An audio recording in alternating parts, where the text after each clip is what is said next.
भगवती ज्ञानेश्वरी ज्ञानेश्वरीमध्ये अध्याय 6वा आणि 6व्या अध्यायाचा विचार करत असताना कालपर्यंत आपण जी माऊलींनी समाधी सांगितलेली होती त्या समाधीविषयी पूर्ण विचार आपला होत आलेला होता आणि आज आपण त्या समाधीपासून कोणत्या प्रकारचं फळ आणि त्या योग धारणा करणाऱ्या साधकाला प्राप्त होत आहे त्याचा थोडा विचार करणार आहोत. हा विचार करत असताना थोड्या ओव्यांचा आढावा घेऊ आपण जरा, की काल ज्या ओव्या झाल्यात आपल्या, पण त्या थोड्या घाई गडबडीमध्ये झालेल्या ओव्या आहेत. थोडा त्याचा आढावा घ्यायचा प्रयत्न करू. पाहता सगळ्यांनी लक्ष द्या. म्हणून आसनाची आघाडी का जो आम्ही अभ्यासू सांगितला निका तेने होईल तरी हो का निरोधू या. माऊली काय म्हणतात की बाबा तुला आता ह्या सर्व असणाऱ्या इंद्रियांचा निरोध करायचा आहे, इंद्रियांचा निग्रह करायचा आहे, इंद्रियांना त्या ठिकाणी स्वाधीन करायचं आहे. मग ते स्वाधीन करण्याकरता काय करावं लागेल? म्हणजे अनेक उपाय त्या ठिकाणी आहे, पण तुला मूळ उपाय आहे तो कोणता? की आसनाच्या गाढिका, आसन त्या ठिकाणी लावायचं आहे. पण कसं आसन लावायचं आहे? गाढ असणारं आसन, बळकट असणारं आसन त्या ठिकाणी आपल्याला लावायचं आहे. त्या आसनाचे 2 प्रकार केलेले आहेत. एक आंतरासन आहे आणि एक बाह्य आसन आहे. अशा आसनाच्या दृढतेने, मजबूतपणाने, बळकटपणाने आणि मग काय करावं? तो जो अभ्यासू सांगितला, जो आम्ही अभ्यासू सांगितला नाही का, आणि तुला त्याच्यावर बसून आम्ही काय सांगितलं होता? अभ्यास सांगितलेला होता. तो अभ्यास कसा सांगितला होता? तर अभ्यासाचं स्वरूप त्याने सांगितलं. पहिल्यांदा यम नियम, त्याच्यावरती आसन टाकून त्याच्यावरती प्राणायाम करायचा, नंतर त्याचा प्रत्याहार करायचा, ही त्याची बाह्य अंग सांगितली. त्याच्यानंतर आंतरांग सांगत असताना त्याच्यामध्ये धारणा कशी करायची, त्या धारणेच्या नंतर ध्यान कसं करायचं, आणि ध्यान झाल्याच्या नंतर पुढं समाधी कशी लागते, ती समाधी सविकल्प समाधी, निर्विकल्प समाधी, अशा पद्धतीनं तो निर्विकल्प समाधीपर्यंत गेला की बाकीच्या इंद्रियांचा विषय त्या ठिकाणी राहतो का? बाकीच्या इंद्रियांचा विषय त्या ठिकाणी राहत नाही. म्हणून त्या इंद्रियांना ज्या मनाची आवश्यकता आहे ते मनच आता कुठे जातं? परमात्मा स्वरूप होऊन जातं.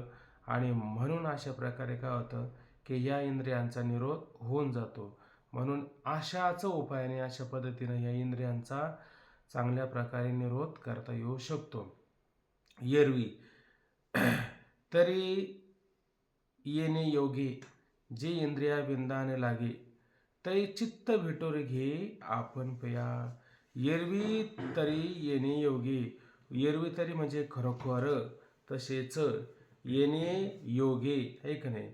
येणे योगी म्हणजे या असणाऱ्या ध्यानधारण्याच्या साधनाच्या योगानेच काय जे इंद्रिया विंदाने लागे, आणि अशा प्रकारे त्या इंद्रियांच्या ठिकाणी विंदान लागे. विंदान शब्दाचा त्याचा निग्रह, अटक, द्वार, बंदिस्तपणा, त्याला प्रतिबंधपणा, हा जो जेव्हा लागतोय की नाही त्यावेळेस काय होतं? ते चित्त भेटोरे घे आपण पया. आणि तेव्हाच अशा प्रकारे चित्त आपल्याला प्राप्त करण्याकरता, भेटण्याकरता तयार होऊ शकतं. बाकीची जी साधनं आहे त्या साधनाने चित्त अशा प्रकारे आपल्याला भेटण्यासाठी येईल का?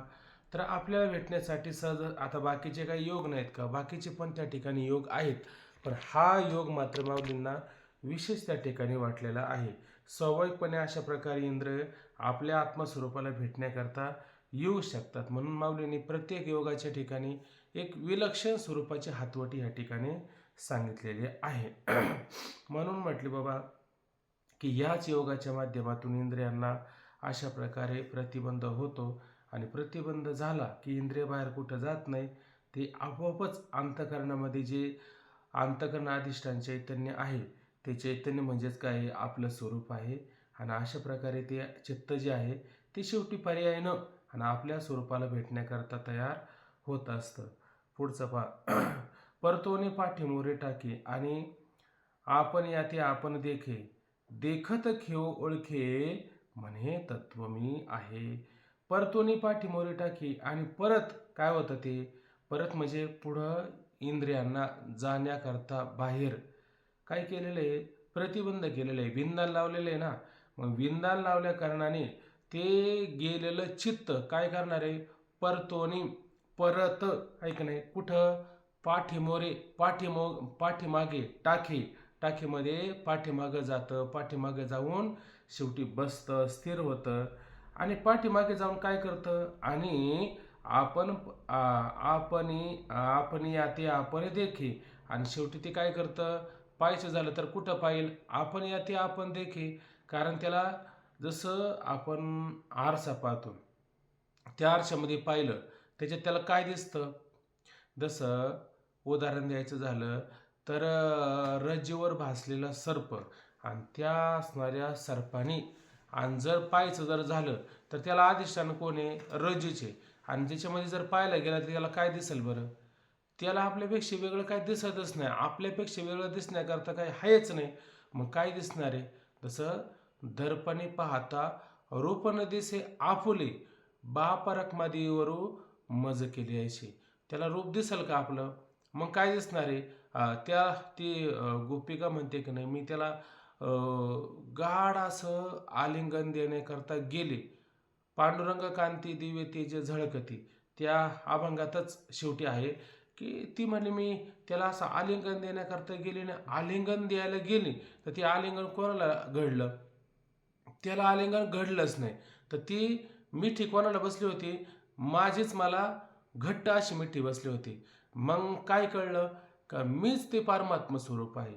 तसं या ठिकाणी हे चित्त भेटायचं झालं तर कोणाला भेटल, आपल्या स्वरूपालाच भेटल. का त्याच्याहून दुसरं कशाला भेटल.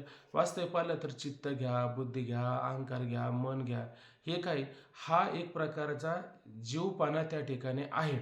आणि अशा प्रकारे आता ह्या जीवपणाला कुठपर्यंत जीवपणा असतो, जोपर्यंत संसार असतो तोपर्यंत जीवपणा असतो.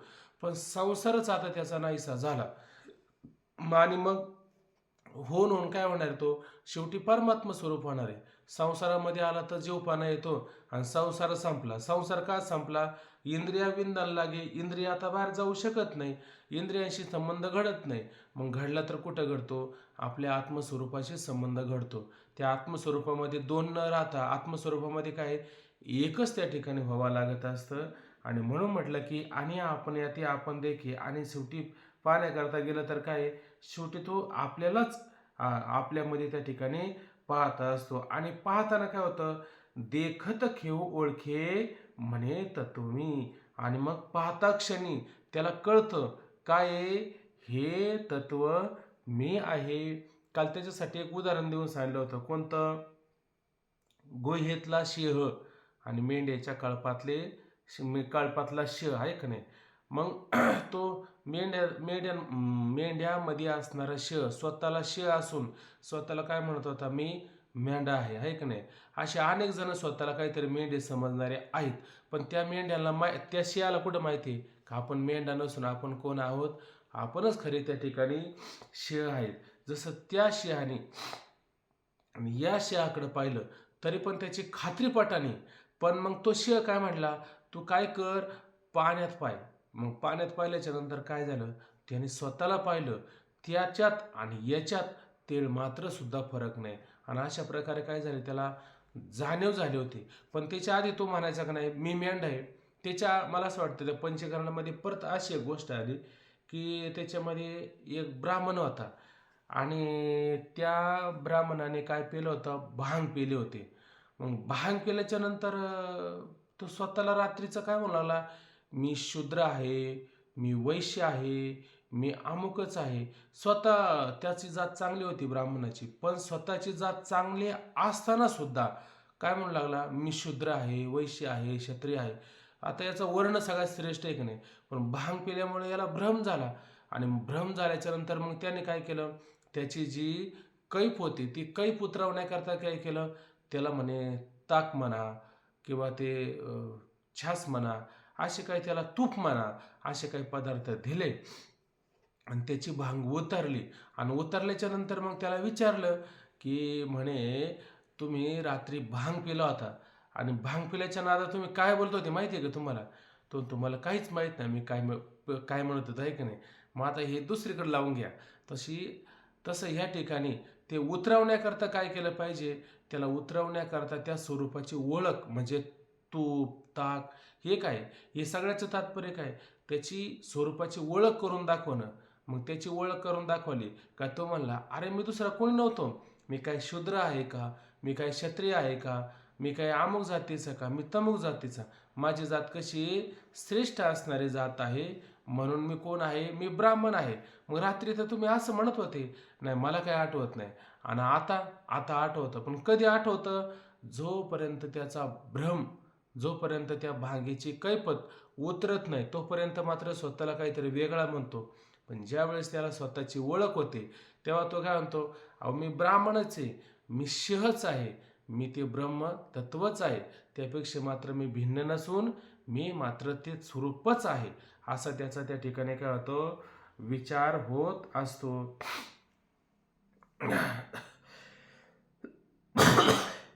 पुढे पहा. ते ओळखीची सरिसे सुखाच्या साम्राज्य बैसे, मग आपण पा समरसे विरोनी जाय. ते ओळखी सरसे आणि त्या ओळखी सरसे म्हणजे ओळख झाल्याबरोबर, आहे की नाही? ओळख झाल्याबरोबर. आता ओळख सांगण्यासाठी आता हे जसे दृष्टांत सांगले की नाही, हरिपाठामध्ये किती माऊलीने दृष्टांत दिले बघा बरं. 1, 3, 5 मेळा 25चा 36 तत्वाचा मूळ हरी, किंवा आणखीन एक प्रमाणे बघा, 1, 3, 5 मेळा 25चा, नाही 7, 5, 3 मेळा 25, काय दोन नाथ महाराजांचे एक प्रमाणे आणि ज्ञानोबरांचे एक प्रमाणे आहे का, आठवतं का काहीतरी? 7, 5, 3 दशकाचा मेळा. एक तत्व काळा 10वी हारे आणि 1, 3, 5 मेळा 25चा 36 तत्वाचा मूळ हारे, याच्यात पण भरपूर आले बरं का. किंवा 1 आणि 2, 3, 4, 5, 6 इतके विचारून तुम्ही परमानंदी राहा, असं पण एक माऊलींचं प्रमाण आहे. मग याच्यातलं सगळ्याचं तात्पर्य काय, 1 काय आहे ते एक तत्व पहा, 2 काय आहे प्रकृती पुरुष पहा, 3 काय आहे प्रकृतीचे 3 गुण आहे, 4 काय आहे 4 पुरुषार्थ पहा, 5 काय आहे, 6 काय आहे. म्हणून ह्या सगळ्यांचा विचार काय करायचा, बारकाईने पाहायचा. आणि शेवटी काय उरतं, उरला उरे विठ्ठल. आणि जे उरतं ना ते तत्व तुम्ही आहात, हे माऊलीनं या ठिकाणी सांगायचे. तसं हे सांगितल्याच्या नंतर आपल्याला काय होते, ओळख होते. आणि ओळख झाल्यासरशी, जसं उदाहरण द्यायचं झालं तर 100 गायी आहेत डोंगरावरती, शास्त्रामध्ये हे उदाहरण चांगलं प्रचलित आहे. आणि त्या 100 गायीमध्ये त्या गायीचं वासरू सोडलं तर ते 100 गायीमध्ये आपली गाय निवडून काढतं की नाही, गाय निवडून काढतं. आणि गाय निवडून काढल्याच्या नंतर त्या गायला पाहतं का गायला जाऊन लगेच झगडतं, त्या ठिकाणी पिण्याकरता लगेच झगडतं, आहे की नाही? तसं आपल्याला आपली आत्मस्वरूपाची ओळख झाली का आपण तसं राहतो का आत्मस्वरूपाचं लगेच भोग घ्यायला सुरुवात करतो? कारण आपण भोगी आहोत ना, जोपर्यंत या देहात आहोत तोपर्यंत आपल्याला रस घेण्याची आवश्यकता आहे. म्हणून आपण त्या तत्वाला एकदा प्राप्त झालो का लगेच त्या तत्वाचा भोग घ्यायला सुरुवात करतो. नुसता भोग घेतो का लोकाला पण सांगतो, तुका म्हणे खारे, तुका म्हणे घ्या रे, ऐक नाही तू तेने नका भरू पोटे, तुका म्हणे घाटे तेने नका भरू पोटे, आजी देतो पोट भरी. कोणतं देतो पोट भरी? अहो मी जे पाहिले ना, मी जो भोग घेत आहे ना, मी तो तुम्हाला देतो. मग हे कधी घडतं, आपल्याला आपली ओळख जोपर्यंत होत नाही तोपर्यंत हा भोग घेता येत नाही आणि कोणाला देता पण येत नाही. म्हणून माऊली म्हणतात की ते ओळखी सरीसे आणि त्या आपल्या आत्मस्वरूपाची ओळख झाल्याबरोबर सुखाच्या साम्राज्य बैसे. आणि तो मात्र काय होतो, सुखाच्या साम्राज्यावर त्या ठिकाणी बसतो, आहे की नाही? आता ह्या सुखाच्या साम्राज्यावर कधी बसता येईल आपल्याला? सुखाच्या साम्राज्यावर बसण्याकरता आपल्याला काय करावं लागेल, आपली आधी ओळख त्या ठिकाणी झाली पाहिजे. मग ओळख म्हणजे काय, आता आपण काही लोक ह्या देहालाच आपलं सर्वस्व काही त्या ठिकाणी म्हणत असतात. ही देह म्हणजे आपली ओळख आहे का? देहाच्या पलीकडं त्या ठिकाणी काय आहे, आपली ओळख आहे. पण मग काय होतं, उदाहरण द्यायचं झालं तर जसं तुकोबराय म्हणतात, बहु केला फेरा इथे सापडला थेरा थारा, मनुष्य देह आयसा निध साधिले ते साधे सिद्ध. सगळे देह फिरून आलो, पण कोणत्या देहामध्ये आम्हाला अशा प्रकारचा थारा, तो का म्हणे नाही, जाणीव आंतरिया थारा आनंदाचा, बाकी कुठंच नाही. पण ह्या देहामध्ये आल्याच्या नंतर आम्हाला सारं काही प्राप्त झालं. म्हणून खरं सांगायला गेलं तर त्याने असं म्हटलं की दुसऱ्याच्या घरात जाणं आणि स्वतःच्या घरात जाणं यामध्ये फरक आहे का नाही? यामध्ये नक्कीच फरक आहे. बघा, दुसऱ्याच्या घरामध्ये गेल्याच्या नंतर आपल्याला सुखाचं साम्राज्य कधी मिळतं का? आपल्याला वाटच पाहावं लागते, देते तेव्हा खावं लागणं आपल्याला.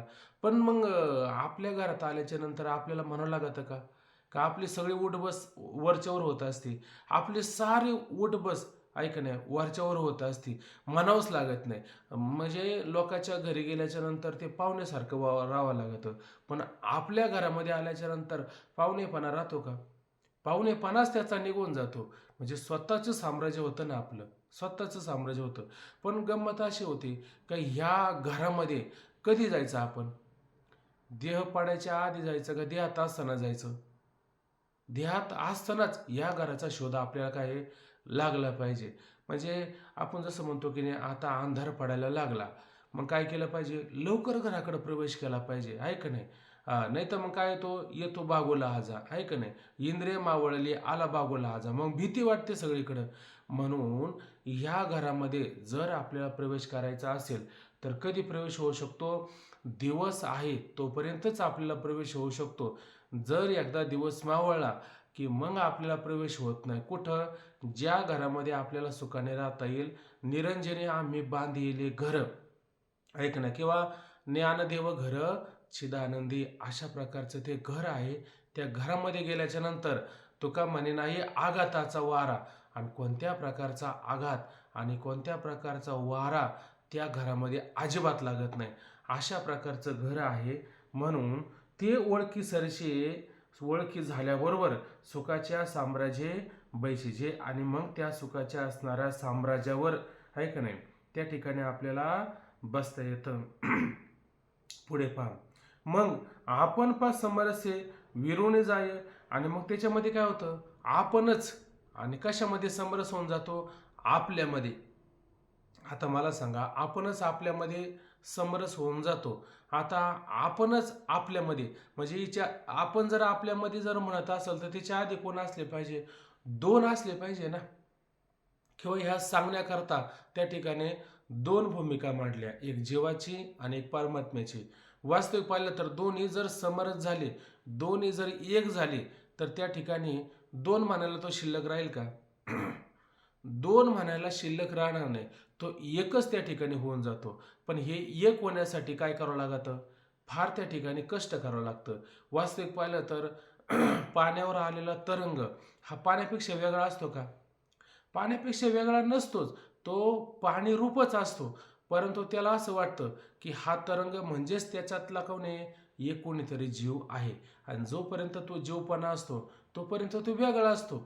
बरोबर आहे की नाही? मग त्या जीवाला असं वाटतं की मी कधी परमात्मा स्वरूप होईल. वास्तविक तो परमात्मा स्वरूप असतो की नाही? परमात्मा स्वरूप असतो, पण भ्रम इतका मोठा असतो. हा भ्रम म्हणजे काय? हा भ्रम म्हणजेच वारा.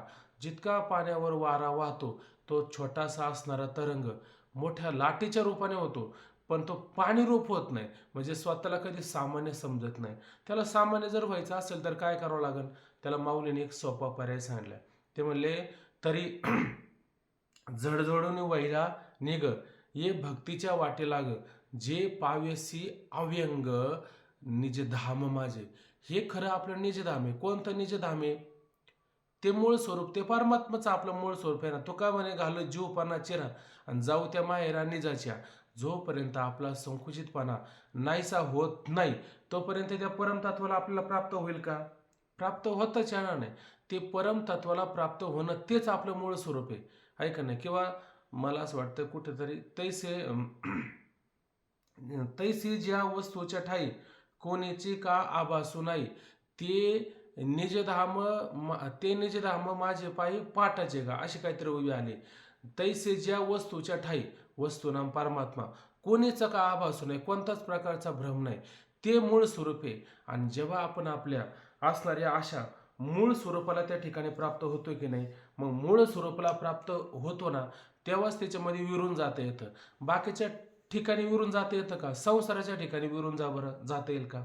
संसाराच्या ठिकाणी विरून जाता येत नाही. का संसाराच्या ठिकाणी विरून जाता येत नाही? कारण संसारच मुळात त्या ठिकाणी काय आहे? खोटा आहे. आपण म्हणलं भाकरी करायला घेतल्या आणि त्याच्यामध्ये खोटं खोटं मृगजळ वाता जाईल की विरून ते? त्याच्यात विरून जाणार नाही. मग ते कसं असलं पाहिजे विरून जाण्याकरता? जसं पाणी आणि पाण्यावर असणारे तरंग, हे दोन विरून जाण्याचा स्वभाव त्यामध्ये आहे ना. पण जे मृगजळ आहे आणि जे पीठ आहे, त्या पिठाचा आणि मृगजळाचा सत्ता मात्र भिन्न येते का नाही? मग व्यवहार होतो. कोणत्या सत्तेमध्ये व्यवहार होतो? समान सत्तेमध्ये साधक बाधक व्यवहार होतो. विषम सत्तेमध्ये साधक बाधक व्यवहार होईल का? विषम सत्तेमध्ये कधीच त्या ठिकाणी काय आहे, साधक बाधक अशा प्रकारचा व्यवहार होऊ शकत नाही. म्हणून साधक बाधक व्यवहार होतं कुठं? परमात्मा आणि जीव यांच्या ठिकाणी अशा पद्धतीचा. परमात्मा जर पाहायला गेला तर तो पारमार्थिक सत्तेतला, आणि जीव सुद्धा कोणता आहे? पारमार्थिक सत्तेतलाच आहे, फक्त भ्रमामुळे त्याला तसं वाटतं. म्हणून अशा पद्धतीने दोघांमध्ये साधक बाधक व्यवहार होऊ शकतं. आणि असा व्यवहार झाला म्हणजे काय होतं? हा जीव जीव न राहता परमात्मा स्वरूप होऊन जातो, आणि परमात्मा स्वरूप हेच त्याचं खरं त्या ठिकाणी काय साम्राज्य आहे. एक गोपी भाऊ सांगताना त्या दिवशी काल्याच्या कीर्तनात हा अभंग आला होता की हाची नेम आता न फिरे माघारी, बैसले शेजारी गोविंदाचे, घर रेगे झाले पट्ट राणी बळे, आणि वारिले सावळे परब्रह्म. याच्यातलं काय पाहता येतं की हाची नेमा आता म्हणजे तो एकदा मला प्राप्त झालेला आहे, त्याची मला एकदा चटक लागलेली आहे. चटक लागण्याकरता त्या गोपीनं काय केलं? म्हणजे भरलेला घडा आणि काय करायचा? पालता करून द्यायच्या सासूच्या समोरच सांगायचं चालले पाण्याला. आता पाणी काय नव्हतं का, तरी पण जाण्याचा प्रयत्न करायचा. मग दंतधावनाचे मुखा माझे हात सारे सारे प्रमाणे. म्हणजे हे सगळं काय, त्याची एकदा चटक लागली पाहिजे आपल्याला. जोपर्यंत परमात्मा स्वरूपाचे आता पुढं ववे येणार आहे, त्याच्यात चटक वगैरे कशी लागते, त्याचं फळ पुढं पाहायचं आपल्याला. अशी जोपर्यंत चटक लागत नाही तोपर्यंत त्याची आवड निर्माण होईल का? त्याची आवड निर्माण होत नाही. पण एकदा त्याची आवड निर्माण झाली, पट्टराणी घररिगे केले, घररिगे झाले पट्टराणी बळे, मग ते काय करावं लागन? आपलं जीवपणा म्हणजे हे घर मोकळं करायचं, आणि त्याच्या घरामध्ये काय करायचं आहे? प्रवेश करायचा आहे. आणि त्याच्या घरामध्ये जाऊन प्रवेश करायचा का तिथं पट्टराणी व्हायचं आपल्याला. पट्टराणी माहिती आहे ना, राजाची पट्टराणी. ते म्हणतात ही पट्टराणी म्हणजे मूळ, म्हणजे ही मुख्य राणी, ही पट्टराणी ही मूळ अधिकाराची. पाटाचे म्हणण्याचं काय? मुख्य तिचा अधिकार आहे. म्हणून हे मुख्य अधिकाराचं होणं म्हणजे जीवाने जीवपणा टाकून देणं आणि परमात्मा स्वरूप त्या ठिकाणी होणं, हेच त्याचं मूळ अधिकार आहे, हेच त्याचं मूळ साम्राज्य आहे.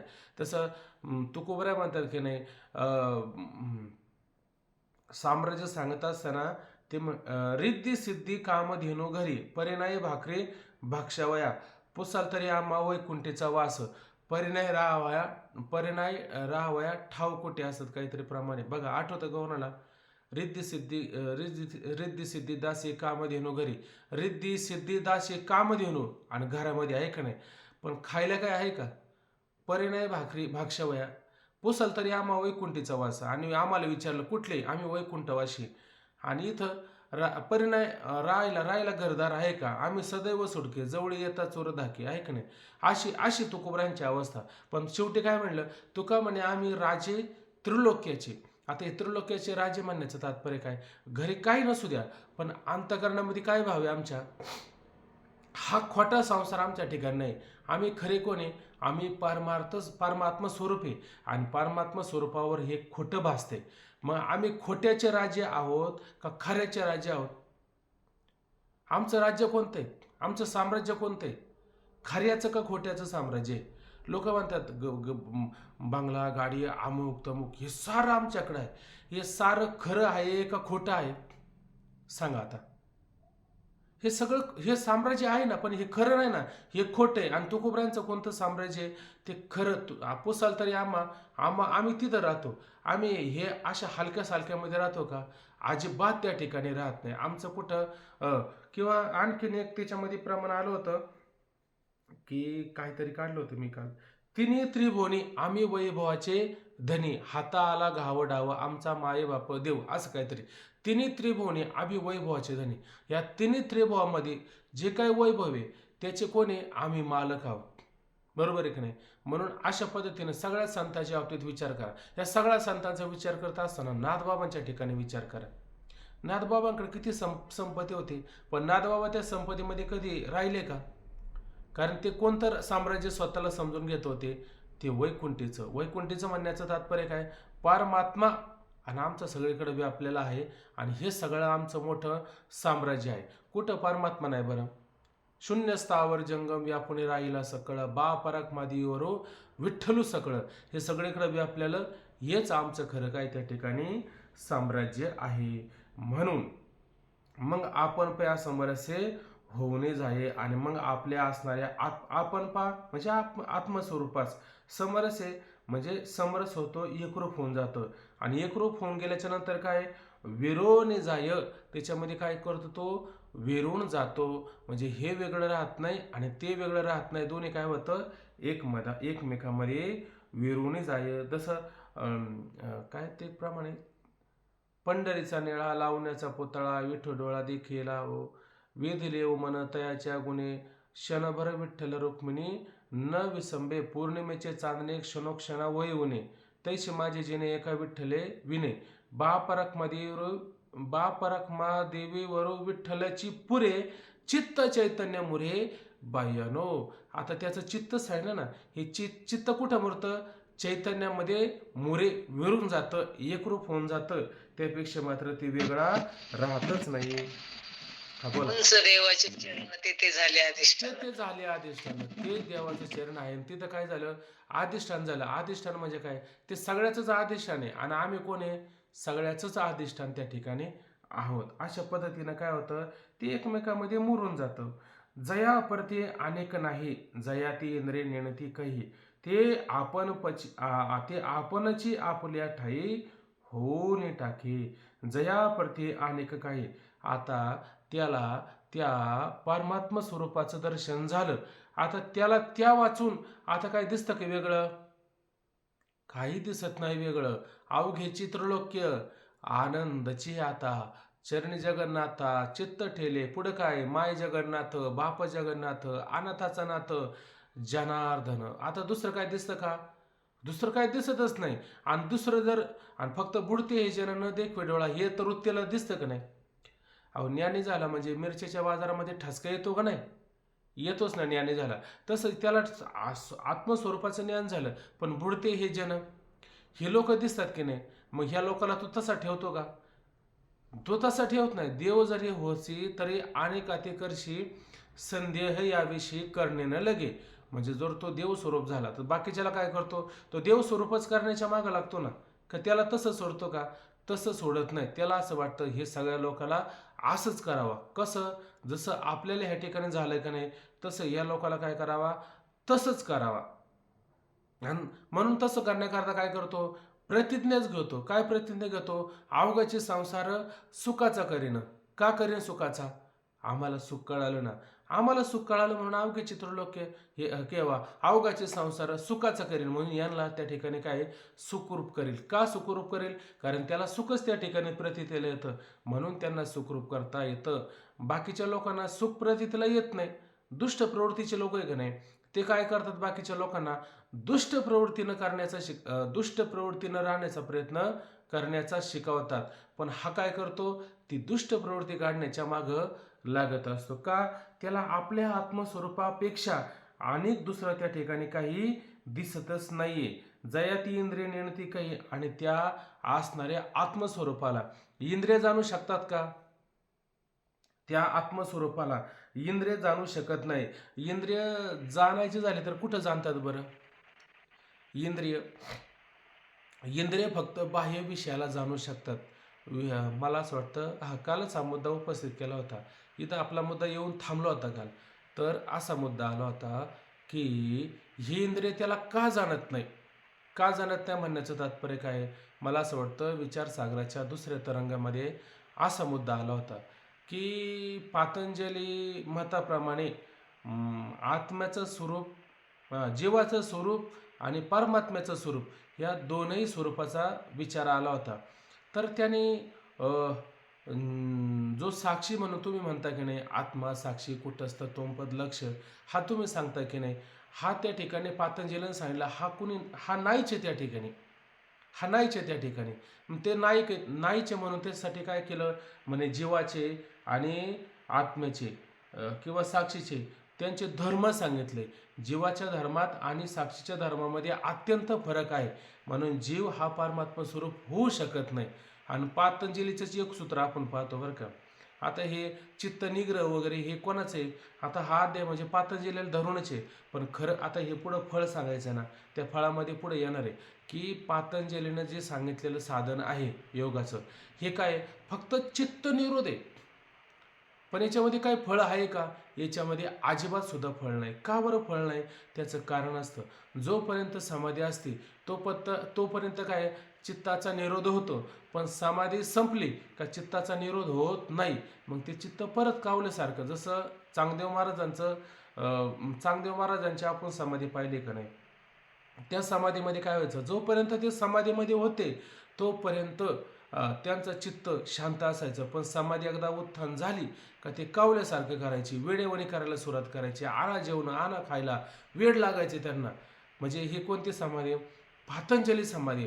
आणि ज्या वेळेस संत मुक्ताबाई, संत ज्ञानेश्वर महाराज आदी करून संत प्राप्त झाले आणि जेव्हा त्यांना खरं ज्ञान दिलं, तेव्हा त्यांना समाधी लागली का नाही? तेव्हा त्यांना खरी समाधी लागली. ती समाधी अशी काय बसून आहे का? तटस्थ समाधी आहे का? अशा प्रकारची तटस्थ नाही, हालता बोलता खाता पिता सगळीकडं समाधी अवस्था. मग कोणावर रागवणं नाही, कोणाशी भांडणं नाही, ही खरी समाधी, बरोबर की नाही? म्हणून त्या पातंजलीचं मत आपल्यापेक्षा भिन्न असतं. तसं तो काय म्हणतो की हा जीव आणि तो परमात्मा या दोघांमध्ये भेद आहे. ते सांगण्याकरता काय केलं, थोडी आता विचारसागरवाल्यांना जरा थोडी प्रक्रिया लक्षात असेल म्हणजे मग तुम्हाला ह्या ओळीचा अर्थ लक्षात येईल. असं आहे का त्याने सांगितलं म्हणे, सुख दुःख कुठं असतात म्हणे? बुद्धीमध्ये असतात, बरोबर आहे की नाही? मग सुख दुःख जर बुद्धीमध्ये असतात, मग सुख दुःख बुद्धीमध्ये असतात आणि त्या असणाऱ्या सुखदुःखाचं प्रकाशन करणारा कोण आहे? बुद्धीला बुद्धीमध्ये असणाऱ्या सुखदुःखाचं प्रकाशन करेल का? नाही करणार. त्याला कोणीतरी प्रकाशन करणारा कोणीतरी असला पाहिजे का नाही? साक्षी असला पाहिजे. बर, म्हणजे ते काय करायचं, त्याला अनेक जीव सांगायचेत ना, जीव परमात्मा स्वरूप आहे हे नाही सांगायचं. भेद करण्याकरता त्याने असं सांगितलं, म्हणले सुखदुःख हे बुद्धीमध्ये असतात आणि बुद्धीमध्ये असणाऱ्या सुखदुःखाचं प्रकाशन करणारा जो साक्षी आत्मा कुठस्थ तोंपद वगैरे तुम्ही सांगितलं का नाही, तो एक मनुष्याच्या ठिकाणी एक बुद्धी असं धरा, बरोबर आहे का नाही? हां, मग एक बुद्धी तुमच्या ठिकाणी, एक बुद्धी यांच्या ठिकाणी, एक बुद्धी सर्वांच्या ठिकाणी. बुद्धी कशी आहे? भिन्न भिन्न आहे. आणि तुम्ही आत्मा कसं सांगता? सगळ्यांच्या ठिकाणी एक सांगता. एक आत्मा नाही सांगायचं म्हणे. त्याचं कारण पुढं सांगतो. तर त्याचं म्हणणं असं आहे की त्या बुद्धीला प्रकाशन करणारा एक आत्मा धरा. म्हणे नाही नाही, सगळ्यांच्या ठिकाणी एकच आत्मा आहे. मग त्या आत्म्याने जर त्या बुद्धीच्या ठिकाणी जर प्रकाशन केलं आणि त्या बुद्धीतले सुखदुःख त्याला तिथं कळाले, तर दुसऱ्यातल्या शरीरामध्ये असणारं सुखदुःख त्याचं प्रकाशन करेल. पण याच्या बुद्धीमध्ये काय आहे, याच्या बुद्धीतलं त्याच्या बुद्धीमध्ये जायचं नाही का? त्याच्या बुद्धीमध्ये पण जाऊ शकतं. म्हणजेच काय होईल, म्हणजे तुम्हाला ती बुद्धी आणि त्या बुद्धीचा साक्षी एक माना, ही बुद्धी ह्या बुद्धीतला साक्षी एक माना. आता शरीर किती? शरीर अनेक आहे की नाही? आणि शरीर अनेक असल्यामुळं अनेक शरीराच्या ठिकाणी बुद्धी अनेक आले आणि त्याचं प्रकाशन करणारा अनेक आला. मग साक्षी एक झाला का अनेक झाला? अनेक झाला साक्षी, आहे का नाही? विचारसागर आता आठवतं थोडा थोडा ना, आपल्याला विचारसागर करावं लागणार आहे. बघू आपण आता, ते सगळं मावळत चाललं ना, माझं पण मावळत चाललंय. मला आता थोडं आठवलं, मी आठवून तुम्हाला सांगतो. मला आता हेच सांगायचं आहे. पण म्हणले त्याचं कारण असं आहे, त्याचं कारण सांगत असताना तो साक्षीच त्याला का जाणू शकतो, बाकीचे त्याला का जाणू शकत नाही? कर्मेंद्रिय त्याला जाणतील का? कर्मेंद्रिय त्याला जाणू शकत नाही. बरं मग ज्ञानेंद्रिय जाणतील का? ज्ञानेंद्रिय त्याला जाणू शकत नाही. पुढं आता त्या ओव्या येणार आहे का? तर्काच्या गोठी, कोचर विक्रिटी, ध्यान याच्या भीती भीती उत्कंठा वय, हा कशानेच होऊ शकत नाही. मनाचे नखेने लगे, बुद्धीची दृष्टीनं रेगे, ते इंद्रिया किरजोगे होईल काय, हे प्रमाण सांगून देतो. म्हणजे हे मुद्द्यावर यायला आपल्याला. मग मला इंद्रियांना तिथपर्यंत जाता येतं का? इंद्रियांना तिथपर्यंत जाता येत नाही. आता हे बाह्य इंद्रिय, ह्याच्यातलं कोणतं इंद्रिय अंतःकरणापर्यंत जातं आणि त्याच्यातलं ज्ञान करून घेतं? कोणतंच इंद्रिय तिथपर्यंत जाऊ शकत नाही. आता समजा आपण पहा की समजा आपली काय त्याच्यामध्ये 3 इंद्रिय सांगितलेत ते सामान्य रूपाने सांगितलेत आणि 2 इंद्रिय सांगितले ते विशेष रूपाने सांगितले. 2 इंद्रिय कोणते विशेष रूपाने सांगितले का? ते असं म्हणतात की आपले डोळा आहे की नाही, डोळा तो घाटाला पाहतो की नाही, घाटाला पाहतो आणि घाटाला पाहिल्याबरोबर घाटाचा रंग पण पाहतो की नाही. म्हणजे गुण पण पाहतो आणि गुणाचा आश्रय त्याला पण पाहतो की नाही. बरं आपला हात आहे की नाही, हात हात असा पडला, ही गादी मऊ आहे का खरबडीत आहे आणि ही गादी कशाची आहे हे पण कळतं की नाही. म्हणजे त्याच्या गुणाला पण जाणलं जातं, त्याच्या आश्रयाला जाणलं जातं. ही सगळ्यात श्रेष्ठ असणारी कोणती? डोळा आणि त्वचा, ही श्रेष्ठ असणारी इंद्रिय. एवढी जरी श्रेष्ठ असेल पण हे कधी अशा अंतःकरणापर्यंत गेलेत का? आणि हात घालून चाचपून पाहिलं का? इथं किती सुखदुःख लागतात. म्हणजे त्या बुद्धीमध्ये अंतःकरणामध्ये असणारे सुखदुःख इंद्रियाला कळत नाही. बरं इंद्रियाला पण कळत नाही आणि बुद्धीला कळतात का? बुद्धीला कळत पण नाही. नाही. का कळत नाही?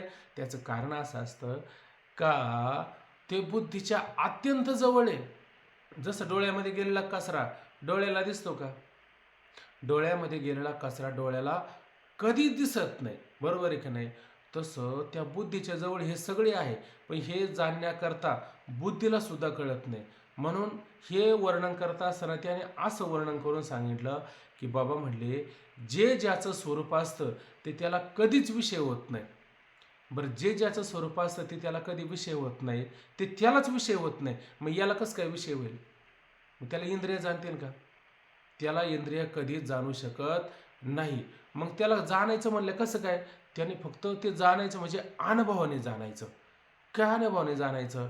उदाहरण द्यायचं झालं, तुम्ही काही काळ एक साधना करायची. कोणती साधना करायची? एक मौन साधना करायची.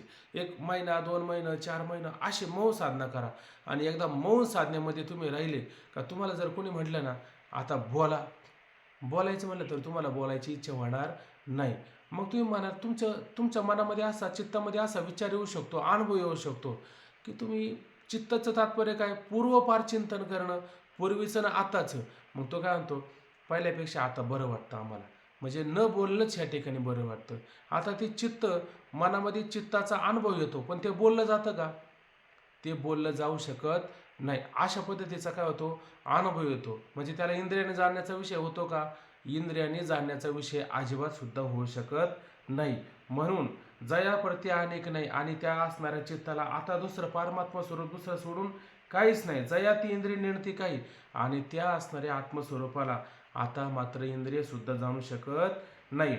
ते आपणची आपल्या ठाई होऊन टाके आणि अशा पद्धतीनं ते असणारं चैतन्य आपणच, आपण कोणी, आपण स्वतःच आपल्या ठिकाणी आणि आपल्या ठाई काय होऊन टाके आणि आपणच आपल्या ठिकाणी काय स्थिर होऊन त्या ठिकाणी जात असतो. पुढे पहा. वाचा आता श्लोक वाचा. का झालता वाचून हा श्लोक? झालता वाचून? नाही, बरं वाचा. वाचणार आहे का कोणी?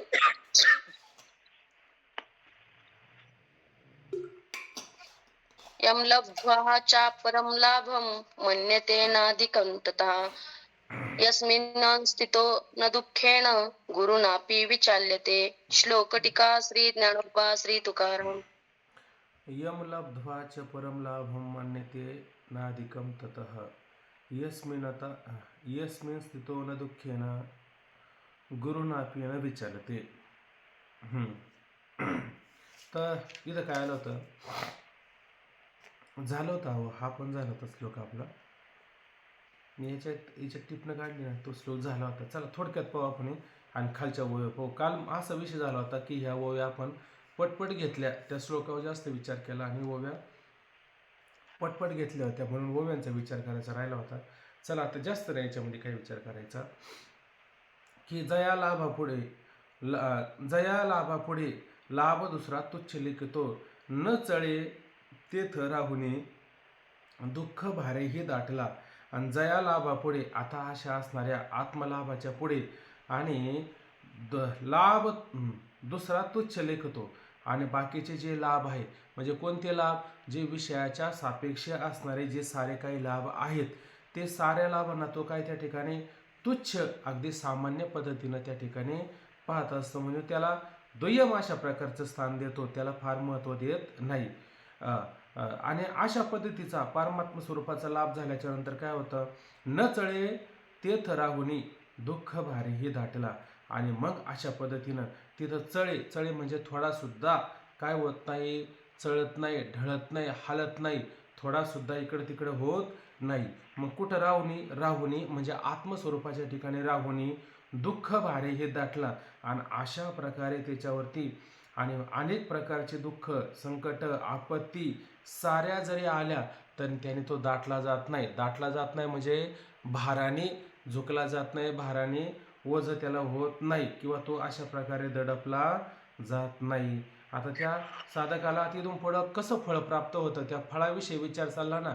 आता हे जसं समाधीचं फळ सांगलं की नाही, ते मागं जशी समाधी सांगली अंतरंग आणि बहिरंग, ते अंतरंग समाधी सांगत असताना त्याला फळ आहे की नाही, तसं ही सर्व आता समाधी झाल्याच्या नंतर फक्त ही पातंजलीची समाधी समजायची नाही, ही माऊलींची विशेष प्रकारे असणारी समाधी, या समाधीचा विचार करायचा. पातंजलीचं म्हणल्याच्या नंतर काय होतं, जोपर्यंत समाधीमध्ये आहात तोपर्यंत सुख, आणि समाधी संपली उत्थान झाली का सुखाचा पूर्णपणे अभाव होतो. म्हणजे त्या समाधीला फळ आहे असं जर कोणी म्हणल तर त्या समाधीला फळ नाही, ते कल्पित फळ म्हणावं लागेल. आणि इथं माऊलीने जी समाधी सांगितली याचं फळ कसं आहे, ओरिजिनल असणारं फळ आहे, खरं फळ आहे. मग काय फळ होतं, मग त्या असणाऱ्या साधकाला मग पुढे मेरूपासून थोर देह दुःखाचे डोंगरे, मेरूपासून थोरे देह दुःखाचे डोंगरे, दाटी जोपा परी भारे चित्त न दाटे.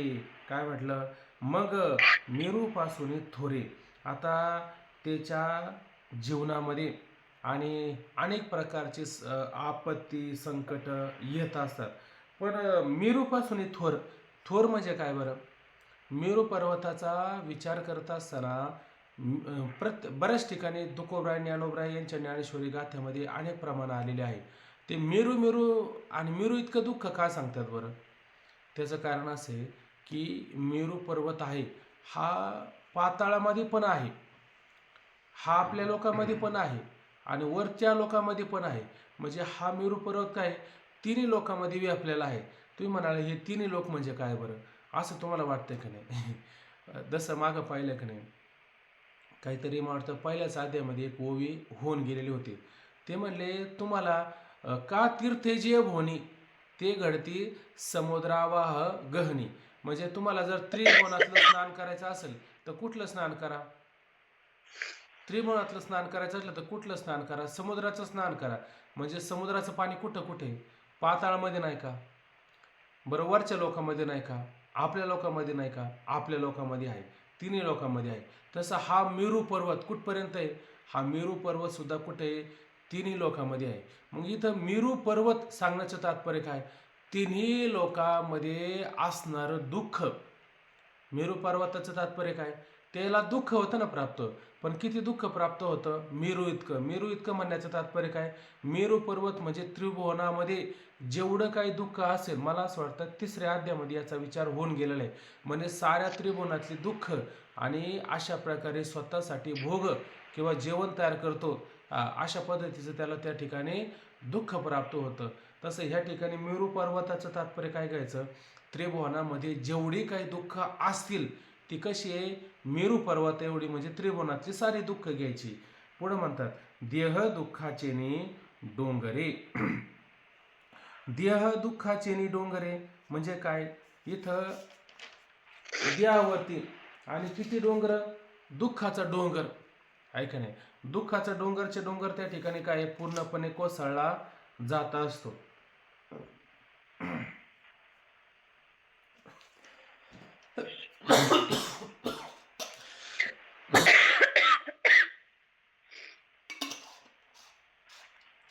माईक बंद करा ताई तुमचं. हम्म. हम्म. देह दुःखाचे डोंगरे आणि देहावरती काय आहे, दुःखाचे डोंगरचे डोंगर त्या ठिकाणी काय आहे, कोसळले जातात. जसं नामदेव महाराजांचे एक प्रमाणे बघा, तुझा माझा देवा कारे वैरा कार आणि दुःखाचे डोंगर दाखविसी, असंच आहे ना, असंच एक ते अभंग भजनच आहे त्याच्यामध्ये. म्हणजे देवा तुझा माझा असा का वैराकार आहे. देव खरं पाय गेलं तर नामदेव महाराजांनी त्याच्यामध्ये काय म्हटलं असेल माहिती का, हेच म्हटलं असेल, तू मला प्राप्त होत नाही, तू जोपर्यंत मला प्राप्त होत नाही तोपर्यंत हा संसार म्हणजे काय, माझ्यासाठी काय दुःखाचा डोंगरच आहे त्या ठिकाणी. बरोबर आहे की नाही. त्यांची ते परमात्म्याकरता असणारी स्थिती. तसं या ठिकाणी काय, त्याला हा संसारामध्ये राहतो आणि संसारामध्ये राहून काय अनेक प्रकारचे दुःखाचे डोंगरचे डोंगर, ज्ञानोबरायांचं वर्णन करून पहा, तुकोबरायांचं वर्णन करून पहा, किती मोठे दुःखाचे डोंगर होते. डोंगराला तोटा होता का, कोणत्याच प्रकारे डोंगराला तोटा नव्हता. हे दुःख झालं का ते नुसती त्यांची वाटचाल कुठे, दुःखावरूनच वाटचाल आहे. दुःखाला सोडून कुठं वाटचाल आहे का, कोणत्याच संतांना दुःखावरून वाटचाल झाली नाही असं मात्र होत नाही. सारे दुःखाच्या वाटचालीने गेलेले असतात. म्हणून अशा प्रकारे सारे देहावरती दुःखाचे डोंगर जरी आले, परी पण म्हणतात माऊली, दाटी जो पा परी भाडे चित्त न दाटे. आणि दाटीला आहे का नाही, दडपला जातो परी भारे, आहे का नाही. म्हणजे काय, दाटी जो परी भारे चित्त न दाटे. पण बाकीच्या सगळ्यांना दाटला, पण त्याचं चित्त दाटलं जातं का, दाटलं जातं म्हणजे दडपलं जातं का. देहावरती संकट आले, देहावरती आपत्ती आली, पोटाला खायला मिळालं नाही, झुरुणी पांजरा हो पाय, आता अगदी मरतुकडे जरी झाले, पण मग आतमध्ये त्यांचं चित्त कधी दाटलं जातं का. चित्तामध्ये परमात्मा, जसं आपण मागं पाहिलं की ब्रह्म न लिंपे त्यामुळे कर्मा कर्मा वेगळे तोच एकता, नाही ते पण प्रमाण नाही. ते हृदय संपुष्ट हे पेटी करुणी पोटी साठवू. बरोबर आहे की नाही. त्या पेटीमध्ये बाकीचं तुम्हाला बाकीचं किती जरी काही झालं, पण आतमध्ये पेटी असते ना, त्या पेटीमध्ये अशी छोटीशी पेटी असते, बाकीचं सगळं त्या ठिकाणी नष्ट झालं, पण पेटीतलं कधी नष्ट होतं का, पेटीतलं काही नष्ट होत नाही. तसं बाकीचं शरीर किती दडपलं दुःखाने, अमुक तमुक, बाह्य अंगाने तुम्ही त्याला पाहू शकता, पण बाह्य अंगाने तुम्ही त्याला पाहिलं तर फार सामान्य वाटते तुम्हाला, पण त्यांचं चित्त आहे ते कधी त्या दुःखाने दाटलं जातं का, दडपलं जातं का, अजिबात त्या दुःखाने कधी दडपलं जात नाही. उदाहरण द्यायचं झालं तर पहा बरं, त्या पांडवांच्या अंतःकरणामध्ये कृष्ण परमात्मा वास करत होता ना, कृष्ण परमात्मा वास करत होता आणि त्याला काय होता, वनवास होता. आणि वनवास भोगत असताना कधी त्यांचं चित्त कधी दाटलं का, भले वरून त्यांना त्रास किती होता. अहो ते कौरव, अखंड वनवासी हा परी हरीशी आठविती. हा परी ते देवाशी आठवती. बरोबर ना. म्हणजे पहा म्हणे, तुकोबरा म्हणले, उलट शब्दच घातला, पहा बरं म्हणे, तुम्हाला जुस्त प्रमाण देत नाही म्हणजे हेच हेच प्रमाण पहा बरं.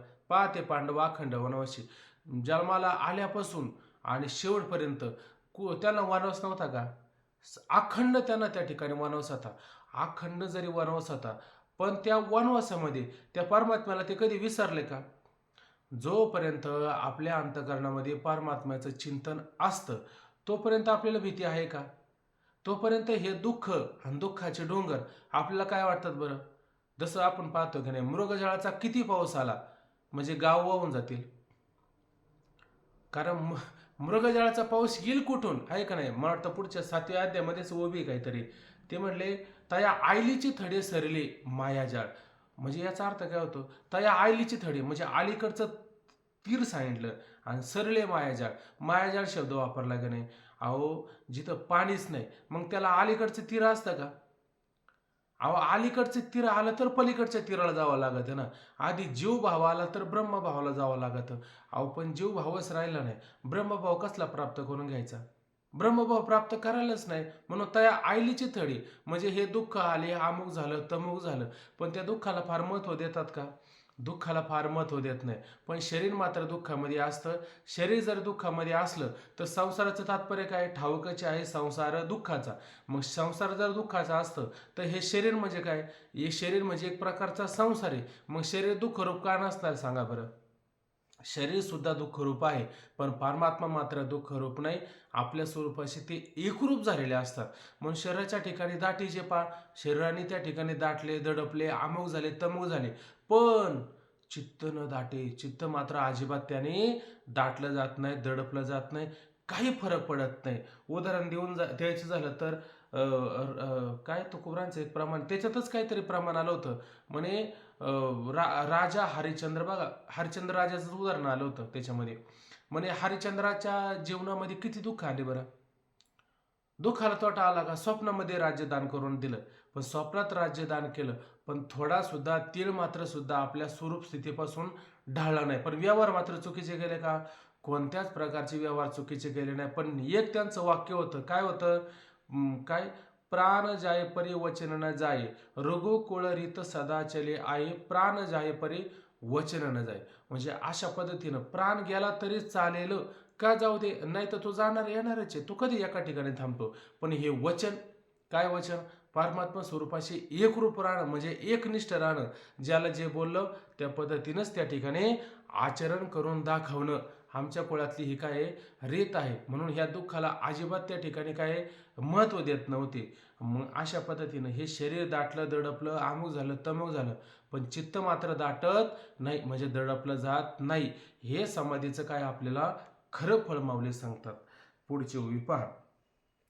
का शस्त्रेवरी तोडलिया, देह आग्नी माझी पडलिया, चित्त महासुखी पडलिया, चिवोची नये. का शस्त्रवरी तोडलिया? आता शस्त्राने काय केलं? वरून त्याला तोडण्याचा प्रयत्न. कोणाचं तरी वाटतं, कोणत्या तरी संतांच्या बाबतीत असं वर्णन आलं, त्याचे हात पाय सगळं सगळं छाटलं, ऐक नाही. तर त्याला म्हणले, तुझा हातपाय छाटलं ना सारं? मला वाटतं दादानेच कुठेतरी वर्णन कथेत कुठेतरी सांगितलं, मी आता विसरलं, कोणाला आठवत असेल तर सांगा.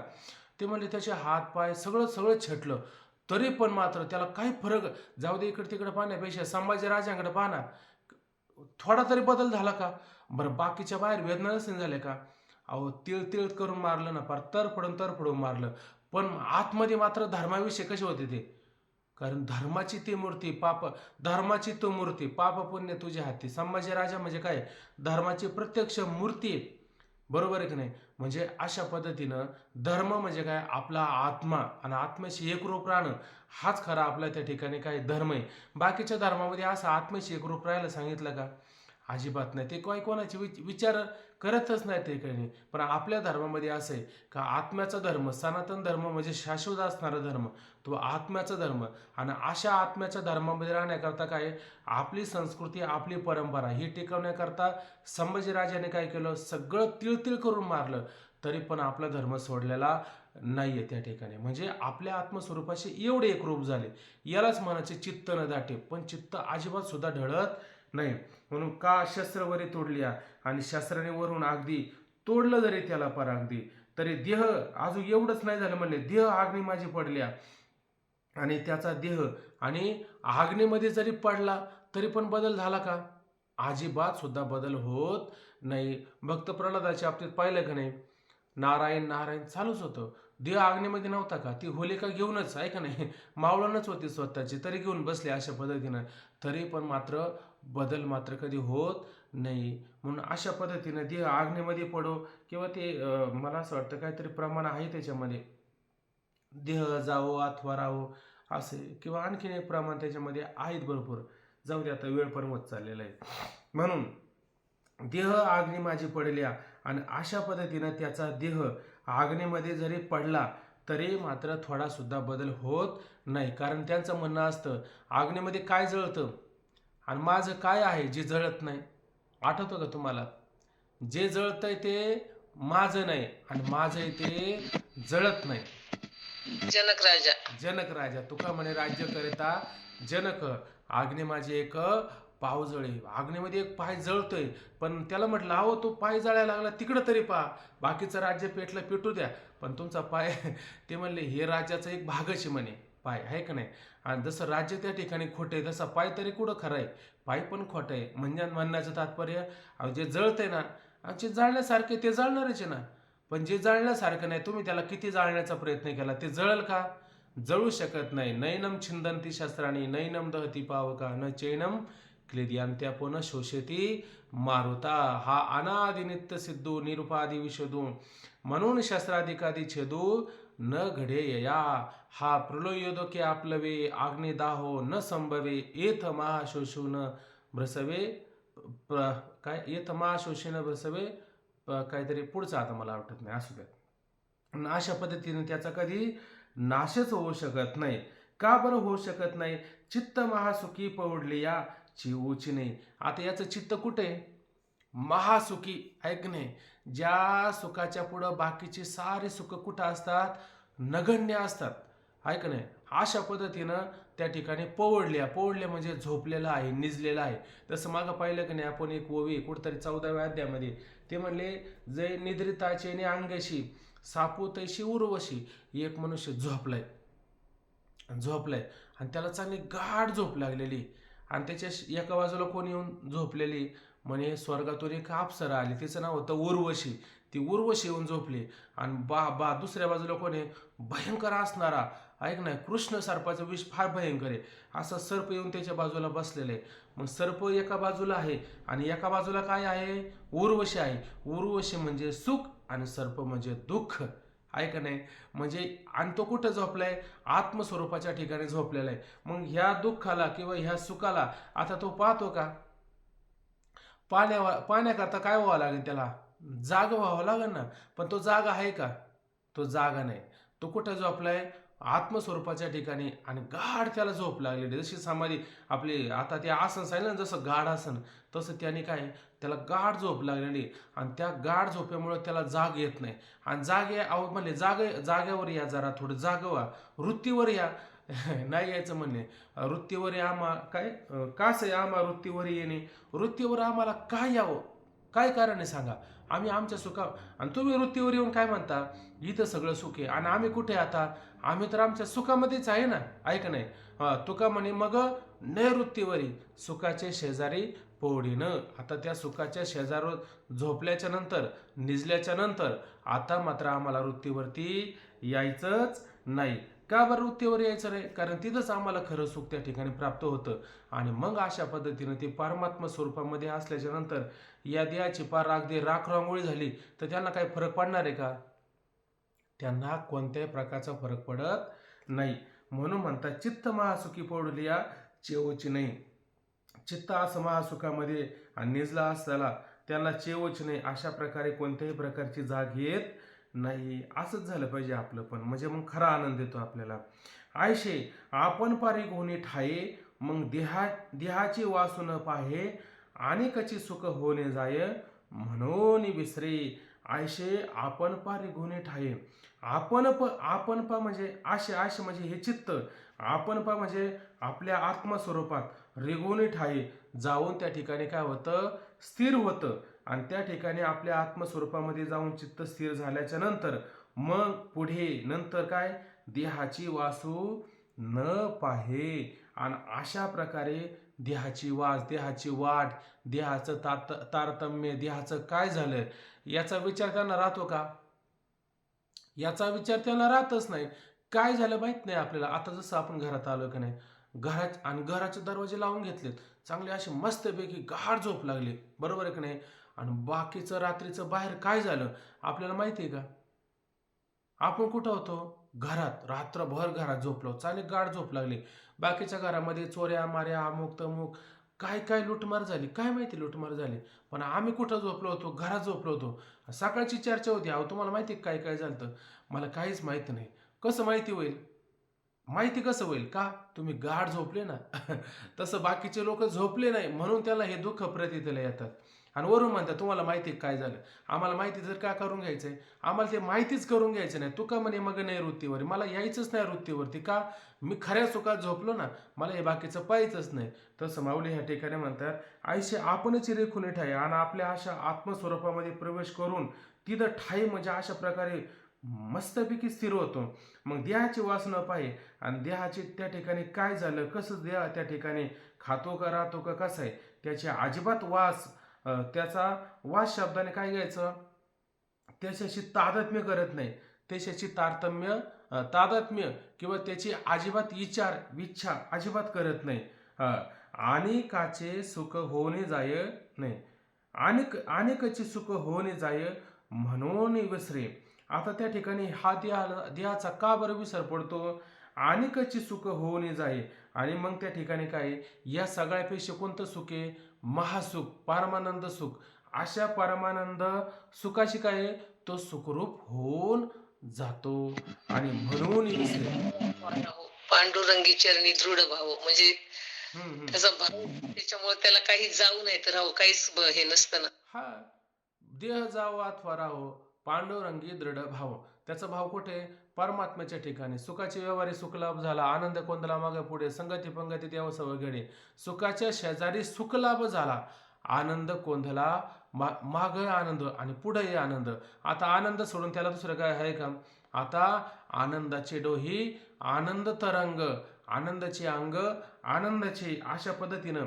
मग आता एवढ्या आनंदामध्ये तो आहे. मग आता इकडे जाईल का मागं? मागं जाईल का? एखाद्या गरीब घरचा मुलगा आहे, बरोबर की नाही? आणि त्याला आईनं कोणतं दूध दिलं आता? पीठ कालवून दूध दिलं, आहे का नाही? आणि ते जेव्हा राजाच्या मुलाबरोबर मित्रत्व झालं, मुलाबरोबर त्या मित्राबरोबर गेला आणि त्या राजाच्या पत्नीनं खरं गायचं दूध दिलं, कपिलं गायचं, आणि दूध प्याला आणि त्याला इतकी गोडी लागली. आणि मग घरी म्हणलं, आई मला दूध पाहिजे. ते म्हणले, आपल्याकडे कसं आलं दूध बाबा? हे ते भगवान शंकराकडे भेटन ना दूध, आहे का नाही? मग भगवान शंकराकडे दुधाचा त्यांनी समुद्रात देऊन टाकला. असा समुद्र प्राप्त झाल्याच्या नंतर आता तू म्हणन का, आई मला ते पिठाचं दूध दे? का पिठाच्या दुधाचा पूर्णपणे विसर पडतो? विसर पडत ना, कारण कोणतं दूध मिळालं? ते खरं दूध मिळालं ना. मग खोट्या दुधाच्या मागं तो का जाईल? तसं ह्याला अनेकाची, आता बाकीचं काय आहे तो लक्ष ठेवेल का? नाही. मग काय, अनेकाची सोडून देतो आणि सुखाची होऊन जाई. परमानंद सुखच त्या ठिकाणी होऊन जातो आणि अनेकाची विचार त्या ठिकाणी करत नाही. मग अनेकाची सोडून देऊन सुख होऊन जाई आणि म्हणून विसरे, आणि तो सुख स्वरूप परमानंद स्वरूप होऊन जातो. आणि म्हणून बाकीच्या सगळ्याला अनेकाची विसरून जातो. या ओव्यांचं काय असतं, जसे तुम्ही अर्थ लावाल की नाही, तसे अनेक प्रकारचे अर्थ कसे लागत राहतात. फक्त जाऊ द्या कसे लागू द्या, फक्त संगती धरून लागू द्या, हे महत्त्वाचं आहे. नाहीतर ते पाठ ऐकतो ना, पाठामध्ये याचा असा अर्थ, त्याचा तसा अर्थ, बरेच अर्थ लागतात. आणि आपण स्वतः चिंतन करून पहा, तुम्हाला अनेक प्रकारचे असे अर्थ लागू शकतात. मला असं वाटतंय वेळ झाला, आता एवढा श्लोक पाहू आणि याचा उच्चार आपण उद्याला करू. आता श्लोक आहे थोडे थोडे आणि त्याच्यावरती ओव्या पण थोड्या थोड्या, आहे का नाही? कारण मग आपण पाहिलं की माऊलींचं जे हे प्रबंध आहे, हे वाङ्मय आहे, याच्यामध्ये माऊली एका एका श्लोकावरती इतकं भारी चिंतन करतात. का भारी चिंतन करतात? ते माऊलींना फार आवडलं असतं, फार भावलं असतं, म्हणून त्याचं जास्त चिंतन होतं. आणि आता इथं फळ सांगत असताना माऊलींना तुम्हाला फळामध्ये गुंतवून त्याच्यात रसस्वादन करायचं आहे असा हेतू नाही. माऊलींचं तात्पर्य काय?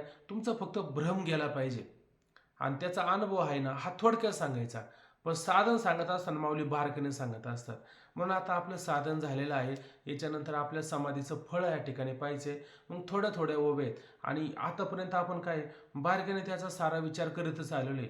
मग थोड्या थोड्या ओव्या आणि एकदम सिद्धांताची ओव्या असेल त्याच्यावरती आपण जास्त विचार करायचा, आणि थोडक्यात विषय असेल आणि दृष्टांत असेल तर त्याचा सरळ विचार करायचा. म्हणजे काय होईल, आपलं पटपट पटपट होऊन जाईल. आता काही जास्त पुढे विशेष नाहीच राहिले, बरोबर ना? आणि विशेष नाही म्हणल्यापेक्षा भरपूर विशेष सापडतं. पण तरी पण जेवढा विचार करता येईल तेवढा विचार आपण करू. कारण बाकीचे मी पाठ पाहिले, त्या पाठामध्ये थोडक्यात विचार होऊन ते पटकन पुढे जातात. आपला मात्र 2-3 वयवांमध्येच तास निघून जातो. थोडा आपण आता इथून पुढं काय करू, थोडं जास्त घ्यायचा प्रयत्न करू. ठीक आहे ना? वाचा फक्त एवढा श्लोक आता.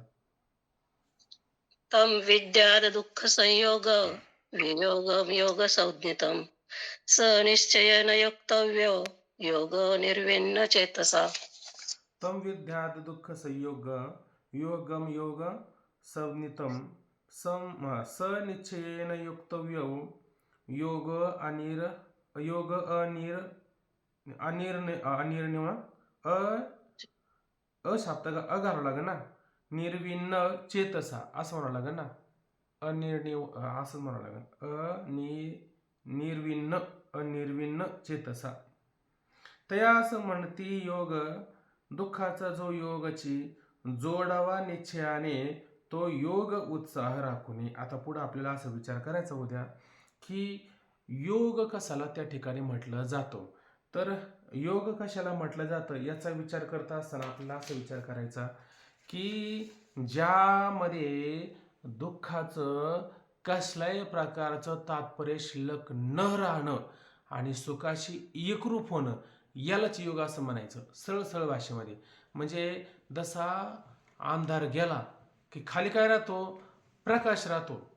मग तुम्ही म्हणा बरं अंधार आणि प्रकाश एका ठिकाणी, मग अंधार आणि प्रकाश एका ठिकाणी म्हटलं तर त्याला म्हणायचं मध ब्रह्म, मिश्रित ब्रह्म. म्हणजे पूर्ण प्रकाश नाही आणि पूर्ण अंधार नाही, म्हणजे त्याला योग म्हणता येईल का? त्याला योग नाही. जसा दुपारचा मध्यान्मीचा सूर्याचा प्रकाश पडला की त्या ठिकाणी आपल्याला पूर्णपणे सगळीकडे काय उजाडल्यासारखं, कुठंच अंधार त्या ठिकाणी दिसत नाही. यालाच काय म्हणायचं, पूर्ण प्रकाश हाच योग आहे. बरोबर आहे की नाही? म्हणजेच हा योग म्हणजे हेच खरं सुख आहे.